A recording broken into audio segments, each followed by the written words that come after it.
Hey everybody, welcome back. It's Business, and yes, had a video yesterday, we got one today, and it's in time for patch 7.6, as what you're looking at here is the new Tier 7 US light cruiser, the Helena. And I have another ship that's part of this video too, and these are strictly just previews, just showing some gameplay footage and discussing a little bit of this and that. These are not going to be in depth in terms of showing my builds or anything like that. None of that on my end is finalized. Still a few things that I want to change, but at the same time, I did use the 19-point captain. You damn right I did, with IFAG, and it was fun. This turret is going to cause some problems for people, though. I think a lot of people are going to want to basically open up and use this particular turret to get a massive broadside on people, and that's probably going to get them killed pretty quickly. The thing is, though, the AP on this, if you get another ship within, you know, a decent range, and you know, you got your AP loaded and you're shooting at a light cruiser or something, you're gonna do a shit ton of damage. Like,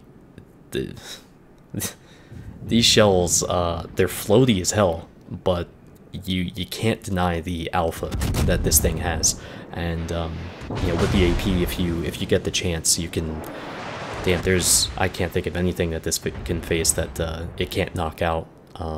Or damn near close to it in one salvo with AP, assuming obviously everything hits. But there's gonna be people doing that at some point, probably, you know, within the first hour of 7.6 being released. So who knows what we'll see. But regardless, the shell travel is really poor on this. Of course, you should expect that.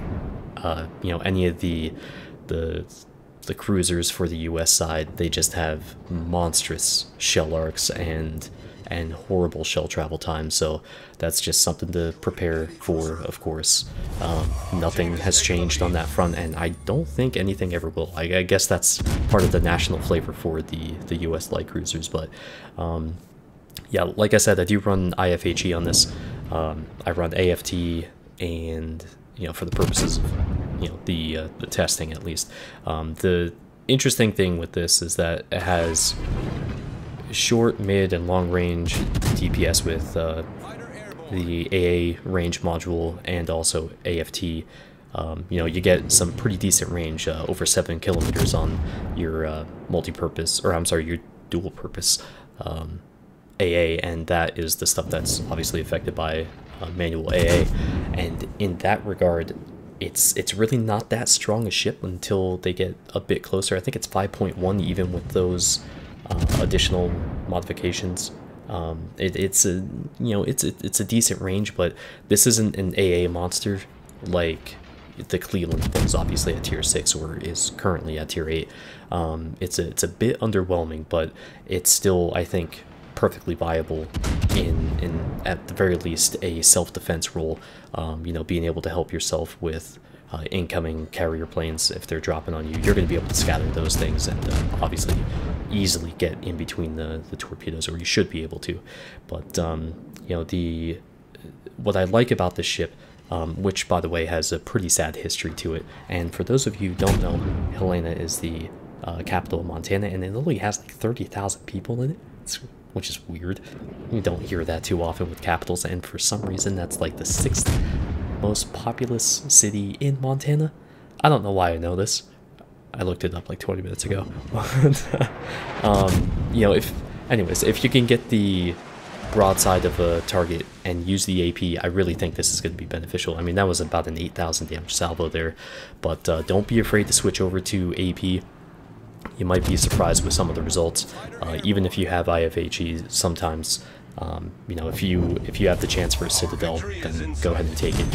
There's a few instances, even on battleships and stuff, where if they have used damage control and they're on cooldown, then, you know, they put out your fires, you know, flip over to AP, send a couple salvos out, and then switch back to HE, because, you know, you can't really do what you need to do with HE, you know, as far as setting fires and getting that constant burning going.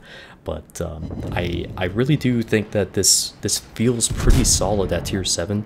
The hydro is, you know, about where it should be in terms of the detection ranges and whatnot. You know, it feels like a proper tier 7 ship, and to me this is all around pretty well balanced. This is, then again, it's like I don't think this is a hard ship to balance. You know, it's a ship that'll take damage from pretty much any angle. It can, you know, with it has a decent turret traverse. I think it's 22.5 seconds or thereabouts. It's a hell of a lot faster, either way, noticeably faster than the heavy cruisers, which are basically all 30 seconds, or like the poor Pensacola, that thing, that 45 seconds is just sluggish as hell. It's basically a battleship in terms of turret traverse. But, you know, in regards to how you can get into like a close quarter situation, you're going to take a hell of a lot of damage, but you can also get into a spot where you might be able to nuke somebody. And in this instance, I wish I had that back. Yeah, I got 4 Citadels, 17,000 damage salvo, but we all know I could have done a bit better there if I led that a little bit more. So what this actually reminds me of is the York AP. You know, at closer ranges even, you have to lead way more than you rightfully should with the York AP. The HE is pretty solid in terms of its speed, but God, that AP is just horrendous. Alright, so skipping ahead just a little bit here towards the end of this match. This, by the way, was my first match in the Helena, so it turned out to be pretty damn good. But it's a light cruiser, and those are 16-inch shells. You just gotta expect that to happen, you know. And there's also a North Carolina way up top. I gotta pay attention to that. I really wasn't focused on that at all, but he just died. Apparently he fired, and there's the shells, but luckily he missed. So that would have been a nice death shot from him. We have Torps coming in from the Fletcher there against the Iowa, who's clearly just fixated on me, and I'm doing the horn in anticipation of my death as he shoots, and the shells are just about a ship length away when he dies and the match ends. So saved by the Torp. But you know, this is a ship that I really feel like is in a really good spot. I think that this is something that the game could use more of. It's just all around, has, you know, advantages and disadvantages, and you know, I think when it comes to moving forward with like getting the ship, yeah, it's going to be a bit of a, you know, bit more of a problem when you don't have a 19-point captain. I think this is a ship that I will have a captain for eventually, that, you know, has that will eventually get to that point. And I think it's going to be pretty damn nice to have for this ship, because it benefits so greatly from you know, a number of different skills. And you know, there's some various builds that you can do with it. It seems like this is just a really solid tech tree ship, and it's nice to see that. To be honest with you, it's like, you know, a lot of times you kind of worry about premiums being, oh, the premium's obviously the go-to ship. I think this is pretty damn solid, and it makes sense where it is, so it's nice. Yeah, the fire chance is a bit up there, you know, given that you have 15 shells to throw, but at the same time, you know, the shell travel time is horrendous, and I was having a hard time getting consistent hits against that Bayern. I mean, that was actually somewhat difficult for me at max range. And here's another thing, though. This is something I savor immensely. There's a tier 5 Pan-Asian DD in here, and take a look at this salvo. God damn. The only time I've ever done a 10,000 damage salvo was with the Zao against the Destroyer. That, like with HE, that is just immensely strong. Oh my god. So, yeah, I think I foresee some hairy situations coming up in the future that I'll be showing you guys. So hopefully that's the case, and it's entertaining and awesome. But again, you know, I do think this is going to struggle against battleships when they're directly engaging the Helena, and I do think that the ship will struggle against targets that are at range, and especially anything that's moving faster than 25 knots. So that's that. And now my hometown ship, the tier 10 Worcester. Yes, that's how it's pronounced. if like, thankfully I don't have my accent anymore. Otherwise it's Worcester.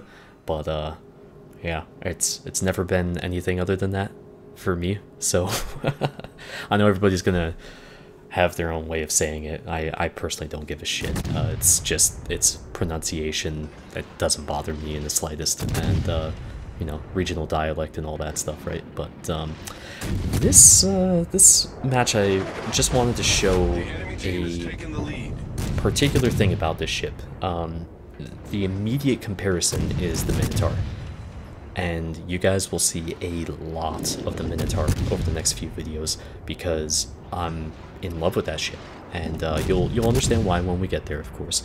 But that ship has helped me out immensely in terms of playing this. Now, I wanted to show this particular match because it's a loss, total blowout, right? You know, there's a Friedrich, there's a Missouri over there, there's a Shimakaze that's coming my way off to my starboard side. There's going to be a Des Moines in D who's going to start making things a little problematic for me as well. And if you take a look on the mini-map, there's a Republic that's on the 910 line who took out a, you know, I forget, I think it was one of our battleships, who cares. So I'm gonna have to contend with that right there. Yeah. Thank you, Mr. Republic, right on cue. So this ship is nimble as hell, and I guess it's not actually nimble, isn't quite the word, it's responsive. It has a sub 4-second rudder shift time when you run double rudder shift like I am here. I don't run concealment modules, I don't intend to.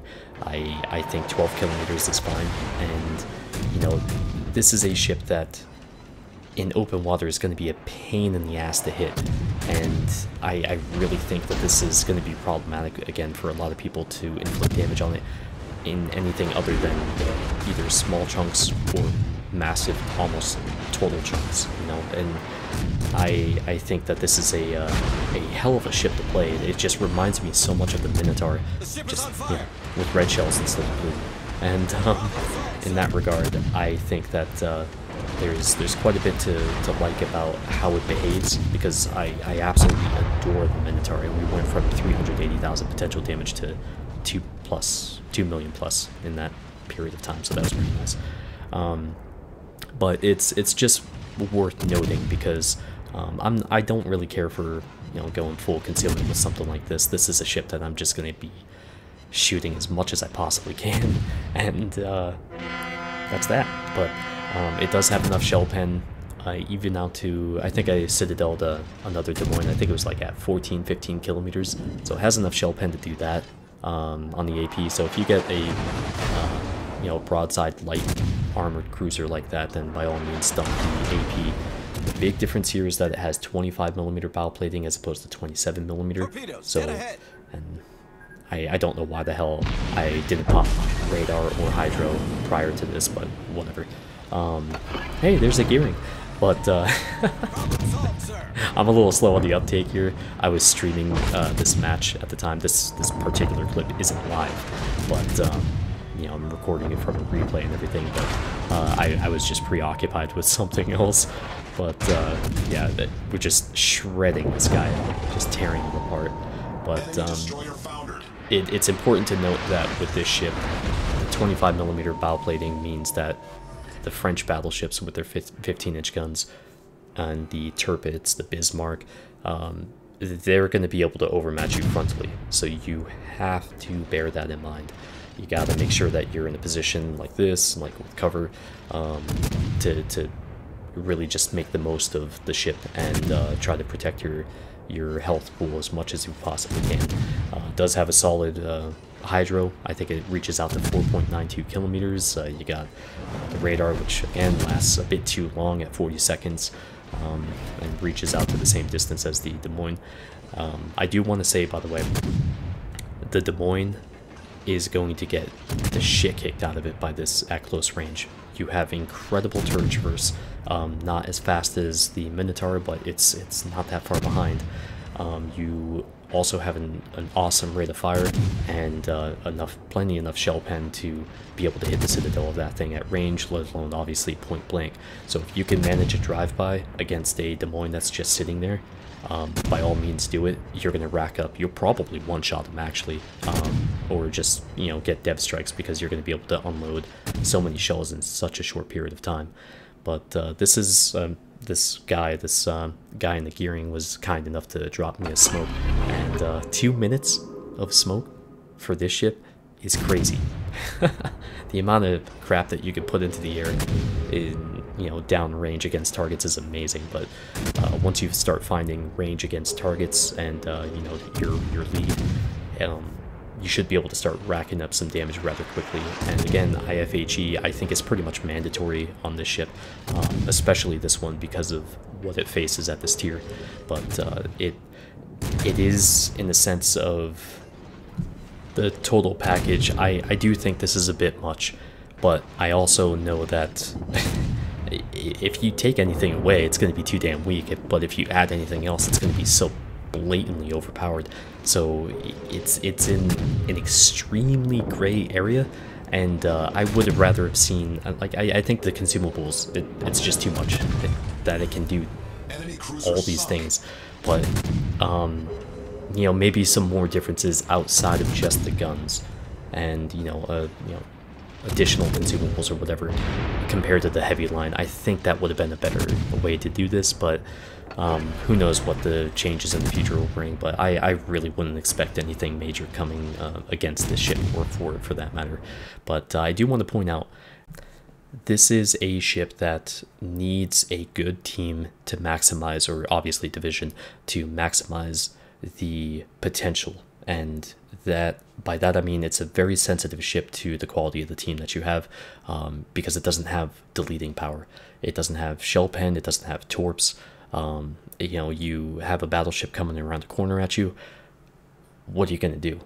Ram him? I mean, that's your best recourse for being able to inflict massive damage against an enemy battleship that's coming too close to you. So bear that in mind. Try to avoid getting into those situations where, well, hopefully you still have teammates left, but you know, if a guy comes bow forward, hopefully you have a teammate that is able to hit his broadside because he's bow forward to you now. But it's just something to be very aware of on both sides of the coin. It can't hold a defensive position like the other tier 10 cruisers can, and that's something that's really going to be interesting to see how people react to that. But thank you for watching today, guys. Look forward to your comments down below, and I'll see you next time. Take care.